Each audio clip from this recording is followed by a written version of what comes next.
A história começa em um lago tranquilo, onde um jovem chamado Alec está sentado pescando.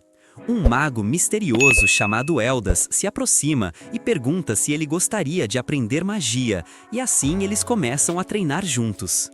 Para dar início ao treino, Eldas coloca um alvo na frente de Alec e o instrui a se concentrar. Eldas então descreve uma história real, ajudando Alec a acreditar que ele está em uma situação em que precisa de magia para salvar seus amigos.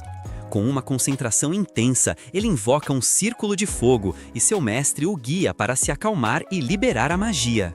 Uma vez que Alec relaxa, ele lança a bola de fogo e acerta o alvo. Alec fica feliz por ter dominado o feitiço e diz a Eldas que foi mais difícil que os feitiços normais.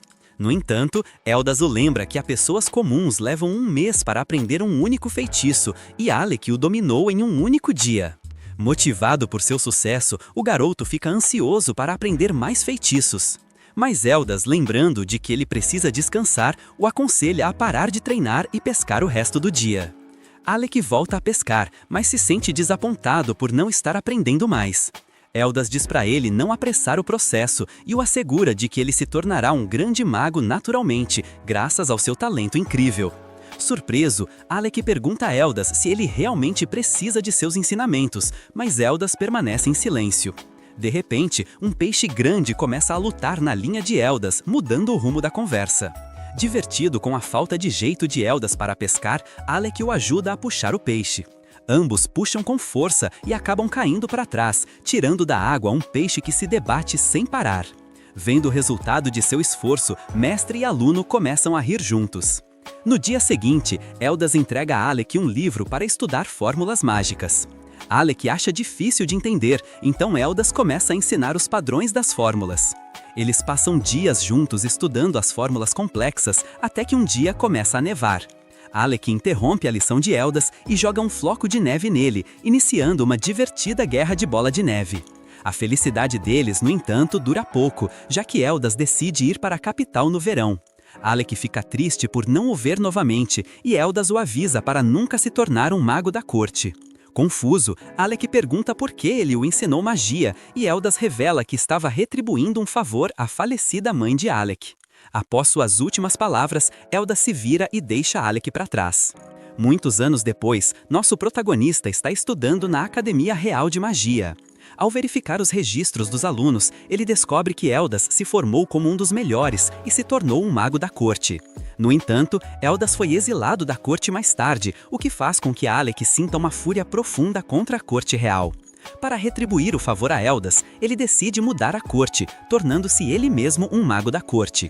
Algum tempo depois, Alec trabalha como mago da corte no grupo do príncipe herdeiro Regulus.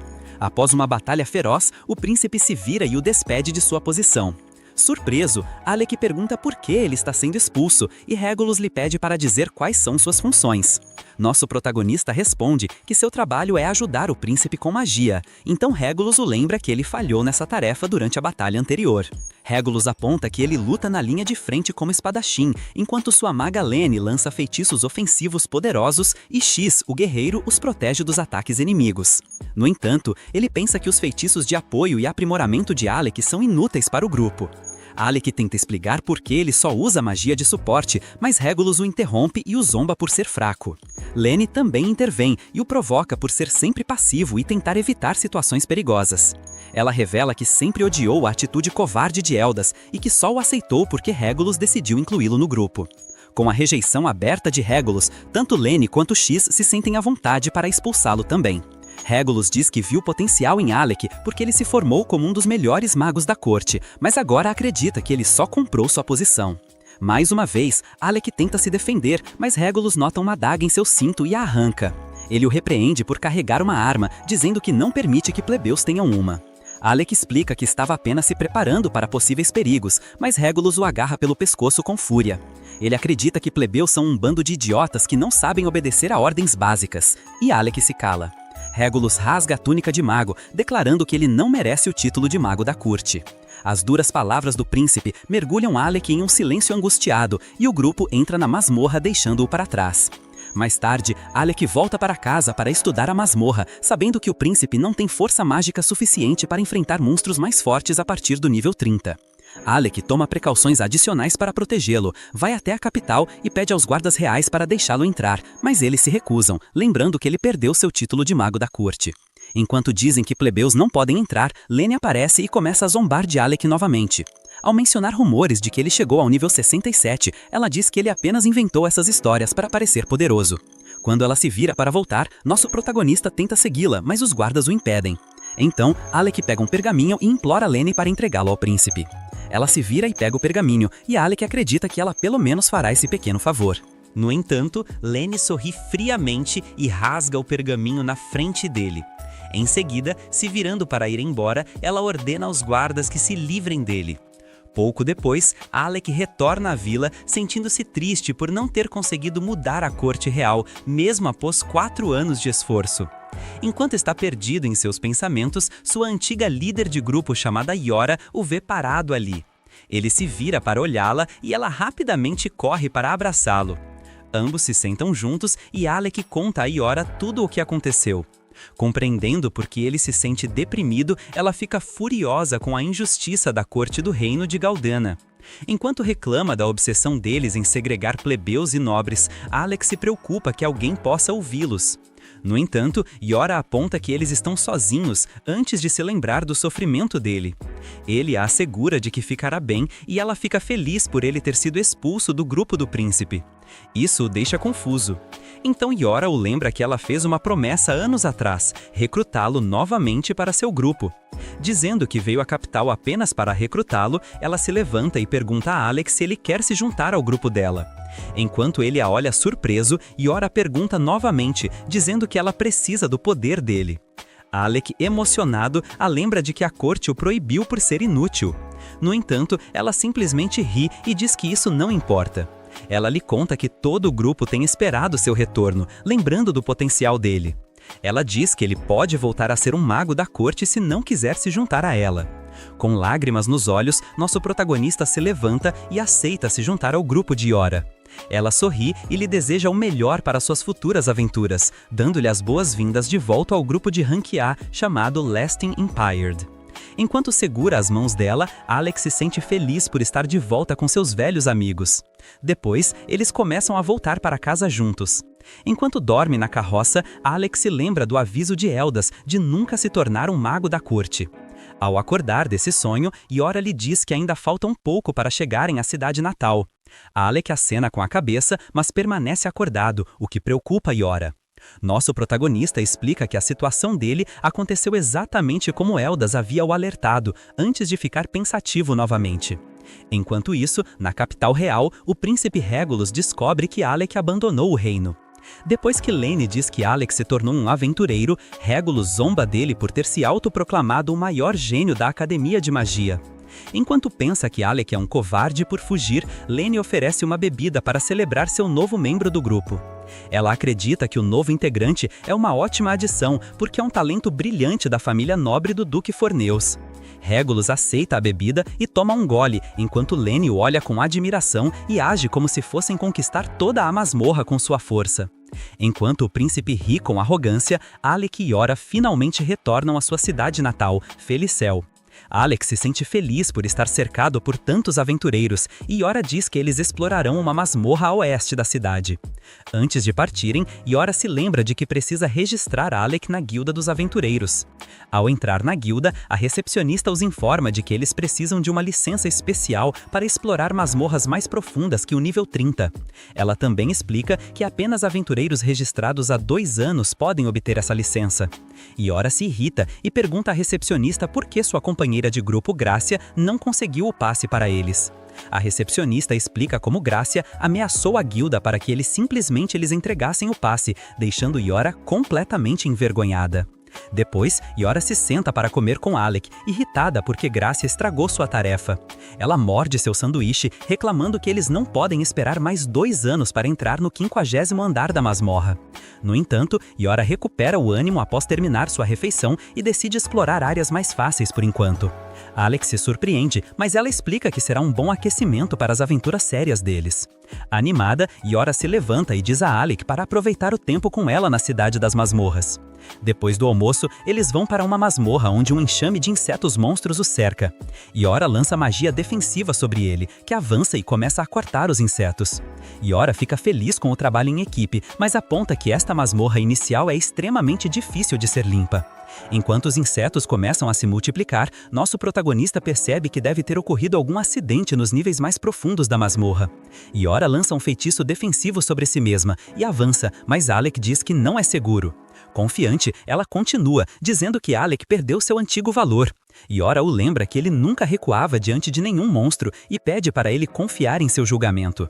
Ao ver os monstros se reunirem e bombardearem o escudo de Yora, Alex se sente preso, mas se lembra de que não é mais um mago da corte tentando ajudar um príncipe mimado.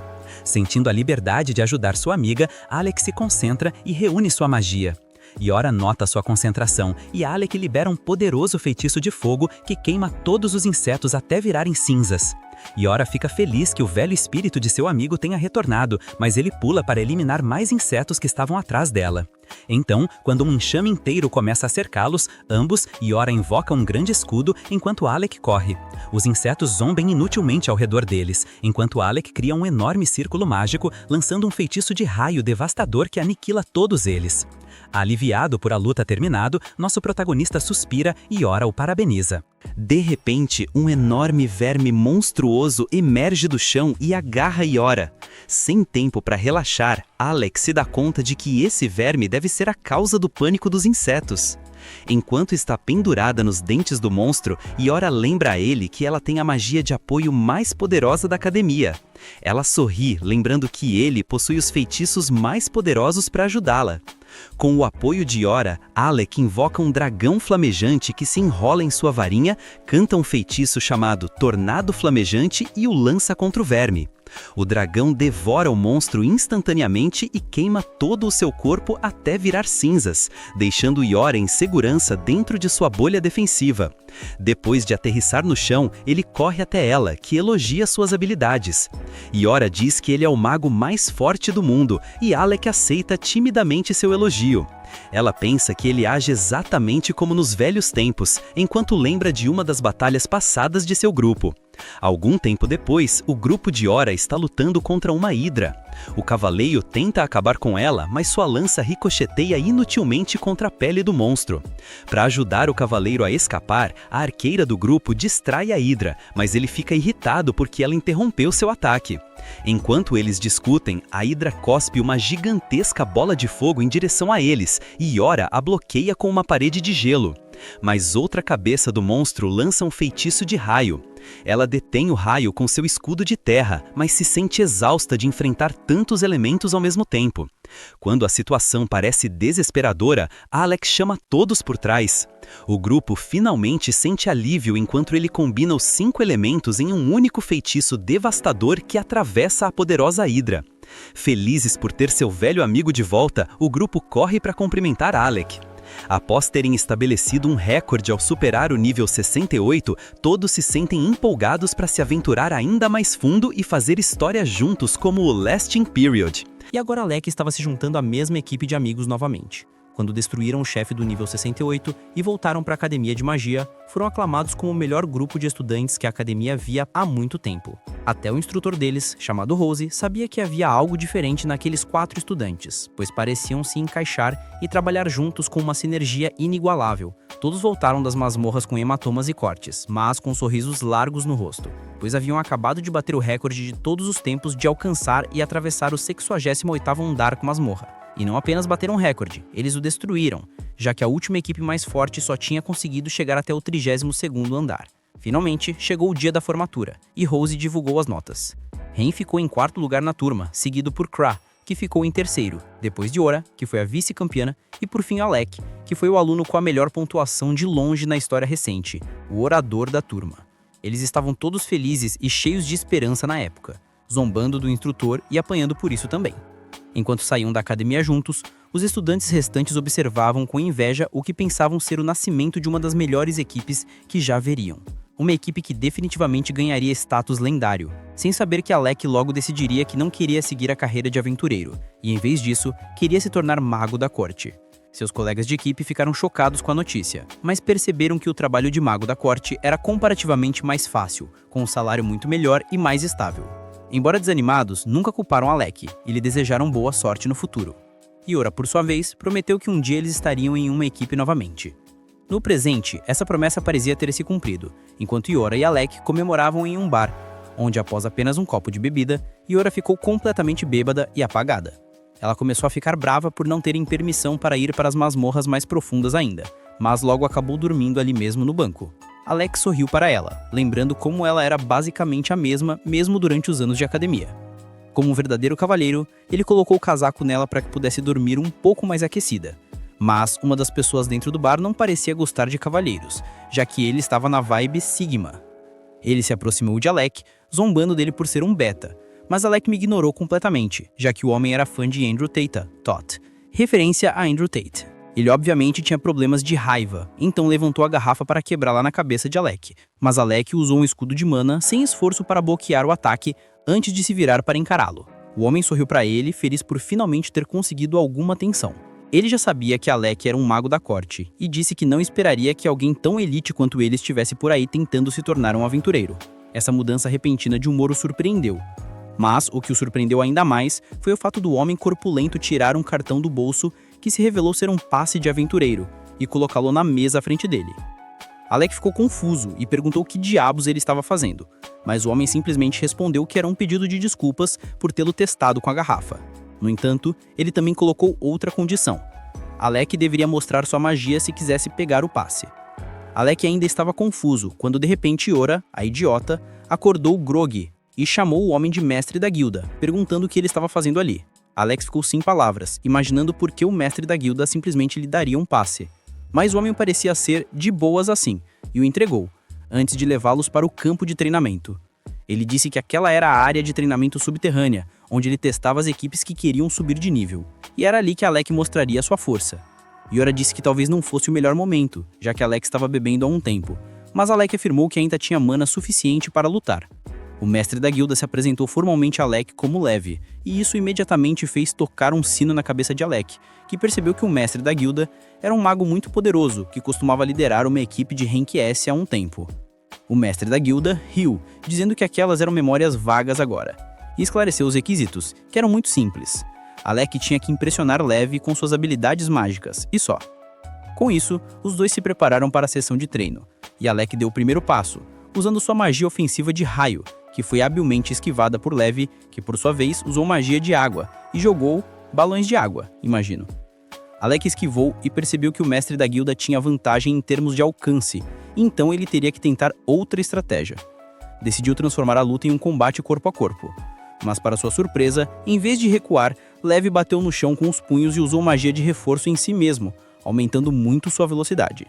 Ele disparou em direção a Alec, desviando dele no último momento e começou a girar em torno dele a uma velocidade incrível, antes de tentar acertar um soco sólido, que Alec mal bloqueou com seu escudo de mana. O escudo, no entanto, acabou se estilhaçando devido à força pura do golpe e ele foi lançado contra as paredes. Levi ficou impressionado com sua durabilidade, dizendo que poucas pessoas sobreviveriam àquele soco, mas Alec saiu da nuvem de poeira, afirmando que Levi era, de fato, um verdadeiro aventureiro de Rank S.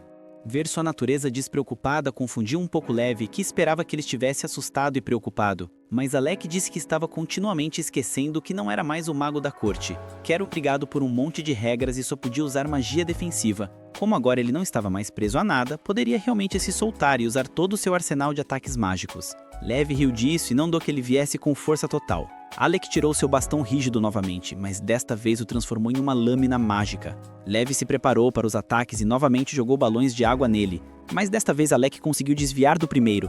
Antes de cortar o próximo, ele fingiu ir para a ofensiva, o que forçou Levi a fazer o mesmo, mas tudo isso era um plano. Quando Levi usou sua magia de auto-reforço e correu em direção a Alec, ele armou uma arapuca, o fez explodir com um raio e em seguida o cortou, indo para o outro lado. Lev ficou parado por alguns momentos, dizendo que Alec era realmente algo diferente, pois já havia superado sua magia. Mas para a surpresa de Alex, Lev ainda não tinha terminado e ativou seu trunfo. Ele tirou manoplas mágicas cobertas com escamas de dragão, o que lhe deu um aumento imenso de força. Com todo aquele poder, ele avançou direto para Alec, que mal desviou do golpe. Os socos criaram uma cratera no chão, mas Alec não estava pronto para recuar. Ele usou seu feitiço de relâmpago nele, mas Lev simplesmente sacudiu, ignorando completamente o golpe. Lev empurrou o ataque e tentou socar Alec, que bloqueou o golpe com seu escudo, mas foi empurrado para trás. Ele se perguntou o que poderia fazer em seguida para lidar com aquele monstro. Mas Lev tinha mais truques na manga e usou uma habilidade especial de suas manoplas, que o curava de quaisquer ferimentos. Alec percebeu que quanto mais ele arrastasse a luta, piores seriam suas chances de vencer. Então decidiu acelerar o ataque e começou a dar golpes e estocadas em Lev, que conseguiu bloquear todos os ataques, provocando Alec para que ele fizesse melhor. Alec decidiu provocar também, o que irritou o mestre da guilda, que tentou acertar o soco poderoso. Mas Alec desviou e encontrou uma abertura para atacar. Isso irritou o mestre da guilda ainda mais, então ele continuou o ataque acertando a parede em vez disso, enquanto Alec desviava agilmente por baixo.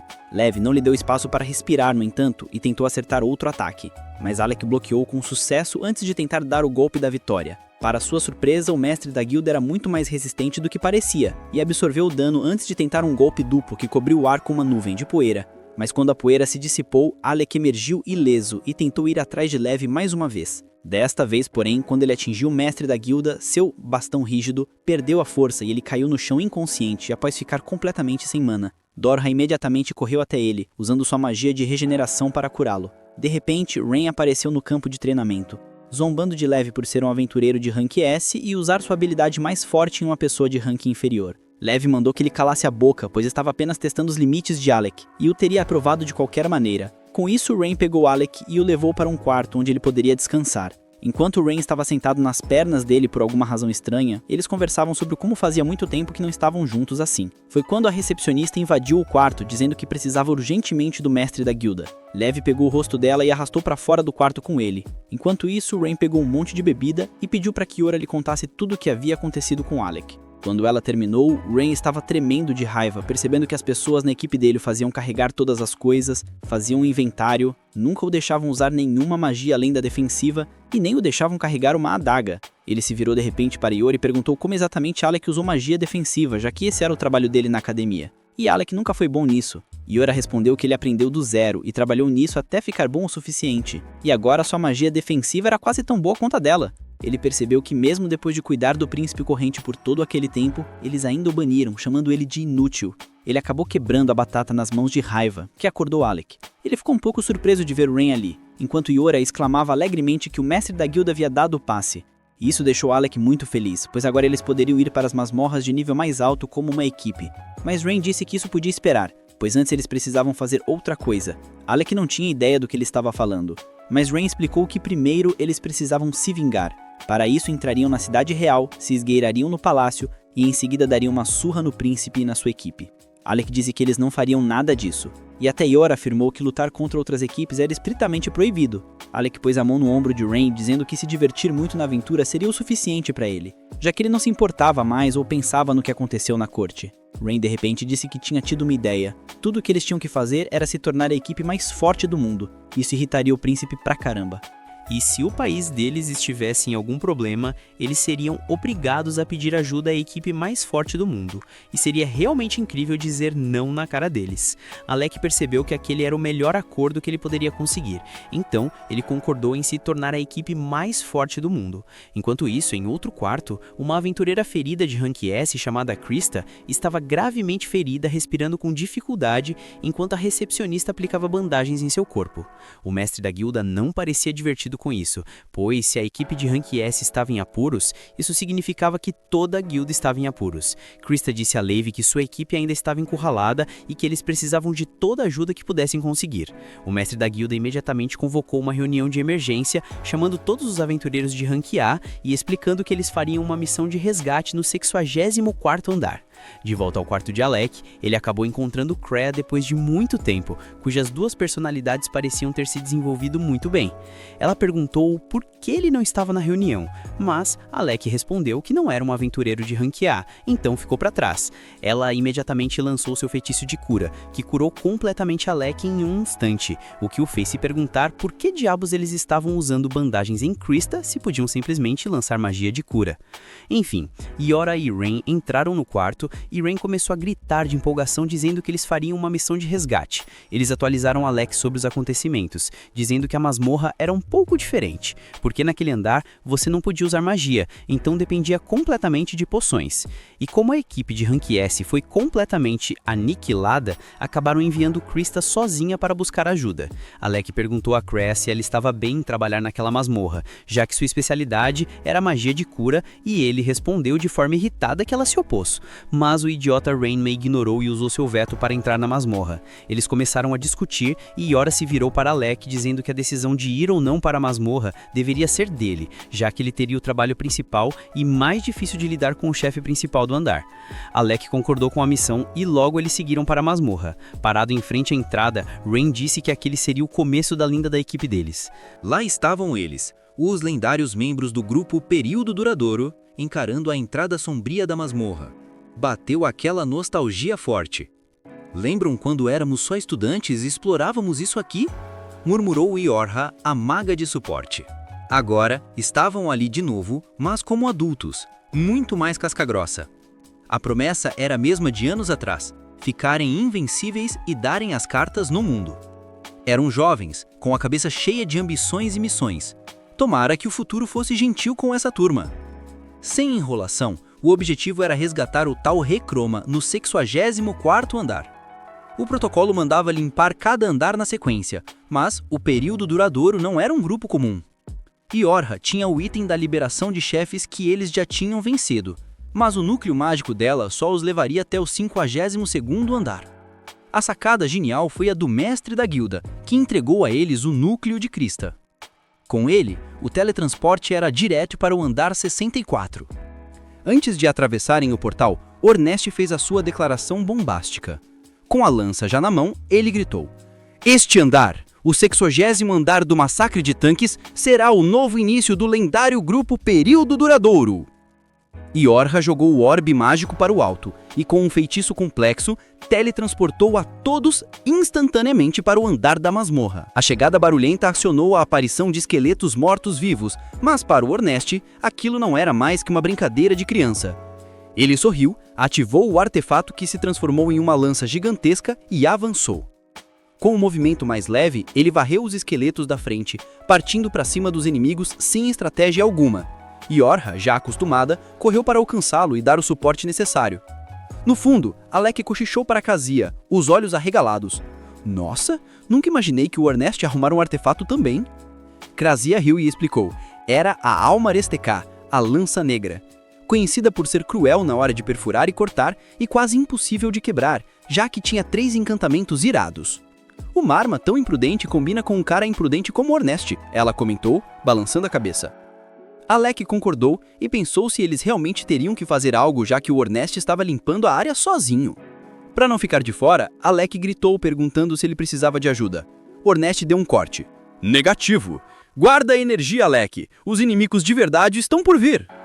Alec entendeu o recado. O amigo estava sendo o tanque e a linha de frente para ele economizar mana. Que alívio ter um colega tão confiável. Ele relaxou e BUM!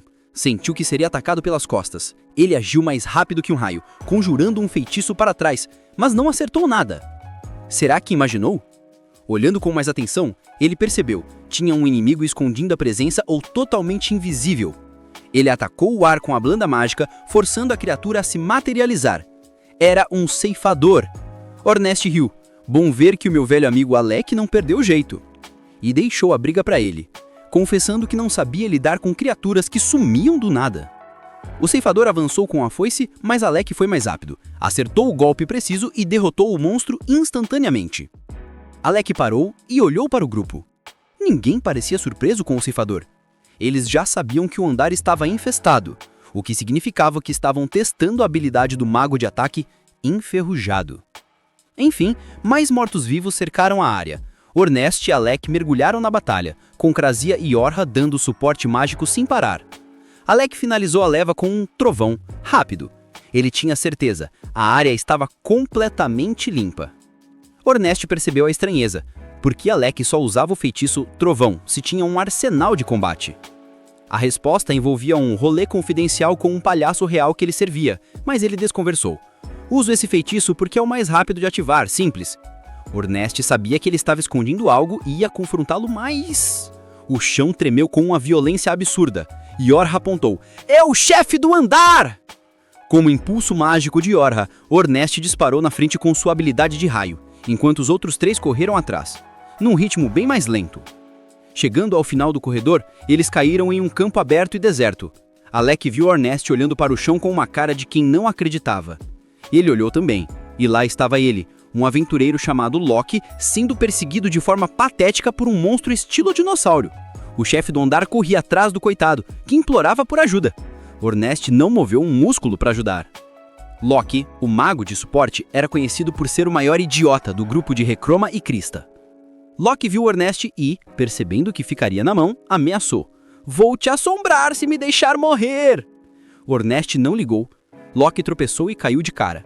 Alec tentou ir em socorro, mas Krasia o segurou. É a armadilha, típica desse mago furtivo. E era mesmo. Assim que o monstro se aproximou da presa caída, Loki ativou uma armadilha mágica poderosa e esfaqueou o monstro com várias lâminas gigantes. Ele se levantou achando que tinha causado um belo estrago e começou a provocar. O monstro então liberou um ataque mágico final contra ele. Loki percebeu que era o fim, por enquanto. Felizmente, Ornest finalmente interveio e o salvou do golpe. Alec, Krasia e Yorha desceram para a luta. O monstro veio rápido na direção de Alec e Yorha o protegeu com o escudo. Antes que ele pudesse invocar seu raio, viu o monstro se virar. Yorha pensou que era recuo, mas Alec soube na hora. O monstro estava indo para a direção do Ornest, ou seja, iria atrás do Loki. A armadilha ainda doía e o monstro não ia perdoá-lo. Gritaram para o Ornest tirar o Loki dali, mas o guerreiro ainda queria dar um show. Ele deslizou por baixo do monstro e o distraiu, ficando na retaguarda. Como esperado, o monstro vingativo se virou para caçar Loki de novo. Dessa vez, Ornest se preparou para lançar Loki em direção aos colegas. Peguem ele! Mas como ninguém se importava o suficiente, o garoto foi lançado e rolou o morro abaixo. Yorha ordenou a Krasia. Leva ele para um lugar seguro. Krasia se esforçou, arrastando Loki para o outro lado, mas Loki, folgado que só ele, relaxou no corpo dela, tornando o trabalho infernal. É por isso que ele era tão odiado. Quando Krasia chegou ao limite da montanha e fez um sinal de joinha para avisar que Loki estava a salvo, Alec se preparou. Ornest pediu o aprimoramento mágico de Yorha, que atendeu na hora, invocando todos os seus 5 sentidos para dar um boost perfeito. Com a força mágica, Ornest correu para cima do monstro, mas ele se defendeu. Ornest voou para esfaquear o corpo, mas o monstro usou a cauda para persegui-lo e o jogou com tudo no chão. Yorha correu preocupada, mas o monstro atacou de novo. Ela usou suas habilidades de escudo que começaram a rachar. A única esperança naquele momento era Alec. Enquanto isso, Loki, se recompondo, olhou e viu a pessoa estranha no time. Reconheceu na hora. O período duradouro estava reunido novamente. Eles voltaram maiores, mais fortes e melhores. Loki ficou pasmo com os feitiços de Alec. Ele lembrou: um mago que lança 3 feitiços é bom, mas quem lança 5 de uma vez é um gênio. Mal sabia ele que Alec era mais que isso, era o prodígio e lenda. Para o choque de Loki, Alec disparou 20 feitiços mágicos de uma vez, e círculos mágicos cercaram o monstro. Ornest saltou para esfaquear o rabo do bicho e gritou. Alec então invocou seu raio e magia de aceleração ao mesmo tempo. Loki ficou de queixo caído com a velocidade desse poder. Alec se preparou para o golpe final, mas o monstro, sentindo o poder, tentou fugir. Ele quebrou a magia e tentou atacar, mas Krasia entrou na jogada e imobilizou o bicho com uma chuva de flechas. Yorha usou suas habilidades de amarração e Alec invocou seu selo de 4 direções. Trabalho em equipe que nem sonho. O monstro, mais calmo que o Alec, tentou invocar uma nova magia. Alec pensou na técnica final, uma habilidade mágica que o ancião lhe ensinou. O ancião disse que só 2 pessoas na academia conseguiam usar. o Genya que a criou e o próprio Alec. Era hora de mostrar serviço. Ele ativou a reflexão, uma habilidade rara que assume uma forma maior do que o inimigo está invocando. Uma grande bola vermelha atingiu o monstro, mas Alec não parou. Dessa vez ele queria incendiar o monstro. Ativou Helios e uma grande explosão de fogo irrompeu. Depois do ataque arrasador, ele se virou para sair. Sabia que um certo louco ainda ia finalizar o serviço. E esse louco era Ornest, que usou seu poder de perfuração e corte para dividir o monstro em 2. Ornest pulou para brigar com Alec por chamá-lo de louco. Alec enrolou ele dizendo que era um elogio e o provocou chamando de gênio. Os outros entraram na onda, lembrando Ornest que ele tinha ficado em 4º lugar na academia, então estava longe de ser gênio. Um estraga-prazeres se juntou à celebração, Locke. Ele confessou que conhecia Alec e que ele era mago da corte. Disse que ele e outros ouviram falar da lenda que matou a Hydra e que, apesar do ceticismo geral, ele acreditava na história. Alec confessou que não era mais mago da corte. Locke zombou dos nobres por perderem uma joia daquelas. Locke pediu uma poção para se recompor e revelou o motivo da sua exaustão. Ele deu todas as poções para os colegas que estavam lutando contra o verdadeiro chefe. O grupo ficou em choque. O monstro que acabaram de derrotar não era o chefe.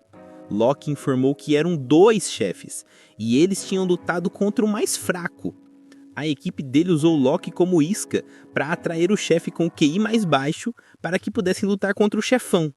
Intrigados, perguntaram sobre o verdadeiro chefão. Locke revelou que era um cavaleiro morto-vivo envolto em armadura da cabeça aos pés. E o mais bizarro, a armadura estava vazia. Ele alertou, como o monstro era blindado, ataques físicos só iriam atrasá-lo, nunca derrotá-lo. Locke sacou uma arma em forma de cruz e a entregou a Alec. Eles precisavam da ajuda dele. Locke disse que Alec era o melhor para ser a isca, pois os monstros subestimariam ele. Assim que Alec segurou a cruz, ela se transformou em uma Shuar. Alec reconheceu a arma como o divisor do céu e da terra. Ornest se perguntou por que Locke daria uma joia dessa para Alec. Yorha adivinhou que Locke queria fazer de Alec o alvo principal da luta. Yorha ficou na defensiva. Como esperavam que Alec lutasse com uma espada e sem magia contra um morto-vivo de armadura? Sem responder, Locke se afastou, misterioso, e se levantou. Afirmou que a vez era dele. Por outro lado, finalmente, vemos como o grupo de Sua Alteza e seus amigos estúpidos sofrem de uma vez por todas. Ele perturba a maga dele para que contra-ataque usando magia, mas ela não consegue por algum motivo. Qual será? Depois, ele pensa que conseguirá fazer algo com suas espadas, mas acaba jogado no chão. Assim, todos saem correndo como os inúteis que sempre foram. O príncipe se pergunta por que nada está dando certo. Ultimamente, ele se cansa muito e a espada pesa o dobro de antes. Pensando bem, tudo isso começou quando ele tirou Alex da equipe. Em vez de ser adulto e aceitar sua inutilidade, ele acha que Alec não andou bruxaria, o coitado. Por causa disso, ele decide chamar Bogan, um nobre que tem um trabalho bem parecido com o de um xamã. Ele o examina, passa o ovo e constata que não tem absolutamente nada. Mas Fercus não quer aceitar. Para ele, não faz sentido seu desempenho ter caído tanto, e ele tem certeza de que foi Alec. O rapaz deve ter o amaldiçoado, ou não há outro motivo para não ter conseguido passar um andar tão simples como o número 30. Bogan acha isso curioso. Ele o faz ver que o andar 30 tem um campo anti-magia e pergunta quão boa foi sua magia de apoio. O príncipe considera isso algo completamente inútil, coisa pra gente fraca, e que não tem nada a ver com essas bobagens. Isso já levanta um pequeno alerta em Bogan, que pergunta se Alec não o avisou sobre o campo de antimagia do andar 30. Ele deveria saber, pois fez parte do lendário grupo de estudantes que alcançou o andar 68. Isso sim causou muita graça ao príncipe, que acha que tudo isso é palhaçada que os plebeios inventam para não ficarem mal na vida. Agora, ele compensa em deixar Alec sair impune. Ele quer que nosso protagonista pague. Nisso, um senhor aparece para lhe dizer que seu querido pai, o rei, está chamando, pois quer falar sobre Alec Kigret. Isso deixa o príncipe contente porque seu papito está por dentro de tudo. Ele entra feliz para reclamar, mas o rei, de repente, menciona Eldas Megeila. Seu filho não entende do que ele está falando, por isso o rei explica que isso é o nome do último mago da corte que ele expulsou. Isso foi há mais ou menos uma década, porque Eldas era bem teimoso e teve a ousadia de dizer que o rei deveria tratar melhor os magos da corte. Caso contrário, algo terrível aconteceria com Galdana num futuro próximo. O rei pensava que Eldas era um bom nobre, mas não deixava de ser estúpido. Por isso seu filho acha que o exílio foi uma boa decisão. Mas a história não termina aí. Deixado sem terra e sem sobrenome, ele frequentou a academia de magia como um plebeu. Cada crítica que lhe lançavam, ele rebatia com sua incrível habilidade em qualquer área. Teve a coragem de conquistar um título alto suficiente para se tornar um mago da corte novamente. E adivinha só, ele só fez isso para repetir a mesma coisa. Algo aconteceria com Galdana. Depois de um ano, ele desapareceu da corte. No início, Eldas tentava fazer o rei ver que os plebeus não eram inúteis, e ele sabia disso porque um deles salvou sua vida. Recentemente, o rei se lembra muito dessas palavras, sem saber bem o motivo. Em seguida, ele pergunta ao filho se ele sabe por que ele, sendo um rei, o mandou explorar uma masmorra. Antes que o príncipe diga qualquer bobagem, o rei explica que fez isso porque queria saber se as palavras de Eldas eram verdadeiras ou não. Ele realmente sente que precisa mudar como as coisas funcionam em seu reino, e fará isso começando pela discriminação contra os plebeus. É como um presidente que finalmente faz alguma coisa. Agora, ele quer contratar quem tem um bom talento, como Alec. Isso deixa o filho nervoso, principalmente porque ele parece impensável. Sempre lhe disseram que os plebeus eram inúteis e aceitá-las agora seria uma completa vergonha. E, na verdade, ele aprendeu tudo isso com o próprio pai. O rei diz que sim, ele pisou na bola naquele tempo, não foi o melhor pai, digamos, mas quer mudar as coisas. De qualquer forma, ele é o rei, então ninguém pode lhe dizer nada. Mas o filho lembra que ele acabou na desgraça por trabalhar com um plebeu. Ou seja, é um exemplo vivo de por que essa é uma má ideia. Nisso, chegam uns senhores com a carta que Alec quis dar ao príncipe. Nela continha absolutamente tudo que era necessário para superar o andar 30, o mesmo que o deixou mal ferido. Bogan e o rei entendem, só alguém que passou por aquele andar muitas vezes poderia ter tanta informação. Mesmo assim, o príncipe se nega a citar a realidade. Ele pede um tempo ao pai porque se sente mal e precisa tomar um ar. O rei, por sua vez, pede a Bogan que cuide do seu filho. Não será uma tarefa fácil, mas ele confia nele. Cheio de impotência, o príncipe tenta absorver tudo o que está acontecendo. Olhando para o passado, ele lembra de como Alec tentava falar com ele. Por isso, o idiota pensa que Alec tentava esconder informações porque ele não conseguiria fazer nada com elas. Ele se sente desprezado e agora tem muito mais rancor do que antes. Nisso, Bogan está chedeando e o príncipe lhe pede um favor. Mas por enquanto, voltamos ao nosso protagonista e aos personagens secundários. Estamos exatamente no momento em que Locke tenta explicar seu plano, que seus amigos acham completamente absurdo, mas precisam deixar ele falar primeiro. Como ele disse antes, Alec é perfeito para se passar por outro papel. Por isso eles querem fazer o chefe pensar que Alec é um guerreiro, o que até faz sentido. Mas por que enganar um monstro, você se pergunta? É que, segundo Locke, o chefe que vão enfrentar é inteligente. Não é um zumbi qualquer como todos os que têm derrotado.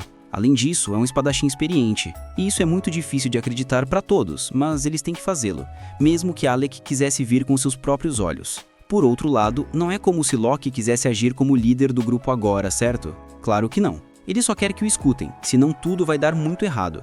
Especificamente, ele quer que Alec use a espada até que lhe dê um sinal. É aí que ele poderá mudar para a magia e acabar com este monstro de uma vez, algo que nosso protagonista não vê problema. Com isso resolvido, a próxima é Crácia, que está bem relutante em obedecê-lo. Mesmo assim, Locke insiste muito nisso, pois o papel dela também é muito importante. Ele planejava usar uma pequena magia de teletransporte, que exige muito mana, e ele não tem o suficiente. É aqui que todos ficam agitados, porque essa magia é um segredo de estado, o que basicamente implica que Locke, digamos, a pegou sem que percebessem. Segundo ele, não tem problema em usá-la, contanto que ninguém diga nada. É algo complicado e chato, mas, de qualquer forma, eles não têm muitas opções. Por isso, Alec diz que, se algo acontecer, todos vão culpar Locke e pronto. Crácia então concorda. Enquanto a ensinam como fazer, Alec pergunta a Georgia se Locke é mesmo confiável. Segundo Georgia, ele não é muito confiável, mas eles podem contar com ele. É meio estranho, mas é a única descrição que lhe ocorre. Isso porque, há 2 anos, ele coordenou o ataque à duríssima masmorra Arcana, e tudo deu certo e sem vítimas. Então sim, o cara é inteligente. Odioso, mas inteligente. Além disso, o chefe do grupo dele é um bom homem, então eles podem esperar que ele tenha incutido alguns valores em Locke. Se Georgia acredita, Alec decide confiar também. Por isso, agora ele está ainda mais seguro do plano de Locke e chama Rim para começarem a treinar esgrima, algo que lhe chama muito a atenção. George apenas os observa de longe com certo desprezo, embora Locke ache fofo que a amizade deles continue tão forte como no início. E, segundo Crácia, é porque eles se conhecem há muito tempo, e ela tem certeza de que no Recroma, ou seja, no grupo deles, eles também são assim. Com isso finalizado, eles prosseguem para executar o portal de teletransporte. É impressionante que funcione, embora só os leve ao andar que ele indicou, ou seja, todos têm que estar prontos para lutar imediatamente, e eles adoram a sensação. Isso lhe traz muitas lembranças de antes, quando se preparavam para lutar contra chefes de masmorras. Claro que, agora, eles têm um intruso, mas não importa. Eles procedem com o teletransporte e todos, menos nosso protagonista, caem em cima de Rin, só por implicância. É uma cena engraçada, mas imediatamente à frente, notam o quão imponente é o chefe do andar. Os amigos de Crassia gritam que ele é muito forte. Eles deveriam ter ouvido quando tiveram a chance, mas agora é impensável. Curiosamente, eles parecem dizer a Crassia de novo para avisar Levil, o mestre do Grêmio, para que enviem reforços. Como Loki está aguentando contra um dos chefes, por enquanto tá tudo bem. Talvez eles consigam se esforçar um pouco mais. Mas, de repente, Rin se interpõe e corre para lutar contra o chefe. Contudo, esse monstro tem uma força colossal, e Rin mal consegue lidar com ele.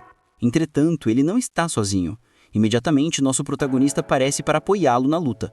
Uma batalha de esgrima impressionante se desenrola, enquanto Crassia e Loki vão ajudar os feridos.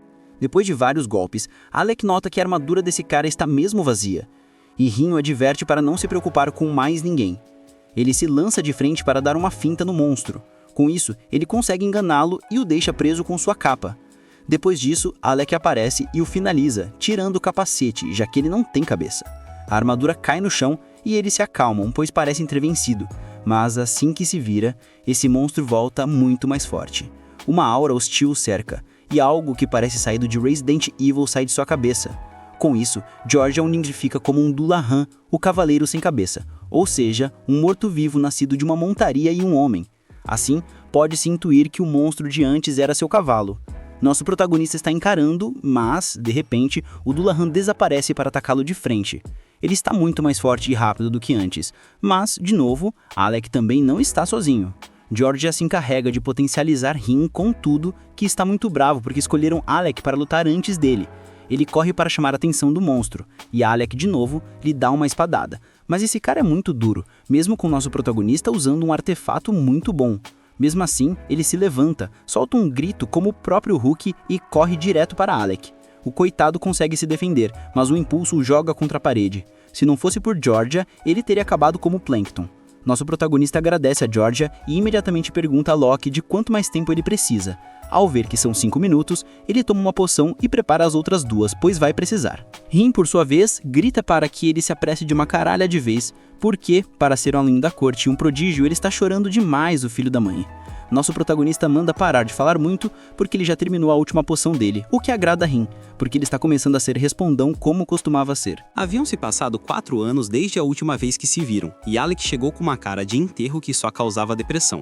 Rin pergunta como ele acabou daquele jeito. Alec o manda calar a boca, e Rin o manda ir se fuder. Ele está farto de Alec se fechar tanto e não contar o que está acontecendo. Quer ajudá-lo, mas não pode porque Alec não diz nada. E isso o irrita porque foram colegas por 6 anos. 6 anos em que cobriram as costas um do outro. Por isso, não tem nada de errado em se preocupar com ele. E isso toca o coração de Alec, que, irritado, começa a contar que só queria fazer algo por ele. Ele ama e respeita muito seu mestre, e isso encorajou ele a ir à corte para mudá-la de vez. No entanto, ele acabou fugindo e não pôde fazer absolutamente nada. Rin responde que então está tudo bem, ele foi com a pura intenção de mudar algo, e nadou em merda por muito tempo, então fez mais do que o suficiente. Ele literalmente fez o que pôde com as ferramentas que tinha, e isso toca tanto o coração de Alec que ele começa a chorar no meio da luta, o que não é muito sensato de sua parte. Mas, por sorte, Loki parece ter terminado um feitiço bem a tempo. Ele chama o monstro e o avisa que, por ser tão inteligente, é muito fácil fazê-lo de estúpido. Por isso, o Dullahan corre imediatamente para cancelar o feitiço, e ele é tão rápido que consegue cortar Loki. Mas, por sorte, era apenas uma ilusão, uma que o levou exatamente para onde ele queria. Foi então que o verdadeiro feitiço foi ativado, fazendo com que o Dullahan não pudesse se mover livremente. Rin, imprudentemente, sai correndo como sempre, e isso é algo que Loki também previu. Por isso, ele preparou magia de teletransporte com Crassia, que o levou imediatamente para onde estava o monstro, e ele acabou levando um golpe pelas costas. Aparentemente, Crassia, por ter visto o feitiço de teletransporte apenas uma vez, conseguiu transformá-lo em uma armadilha super útil. Com o Dullahan caído, a colega de Loki chamada Marvel entra em ação e cai em cima dele. Mas ele tem o mau hábito de desviar para a direita, algo que Loki já tinha notado. Por isso, ele ativou outra armadilha, o que irritou muito mais o Dullahan. Ele corre como uma barata em direção a Loki, que faz os outros se afastarem. De novo, usando magia, Oz acaba ao lado do Dullahan e com uma espada de luz mais os encantamentos de Georgia, consegue contê-lo por um tempo limitado. Georgia usa esse tempo para amarrá-lo com sua magia.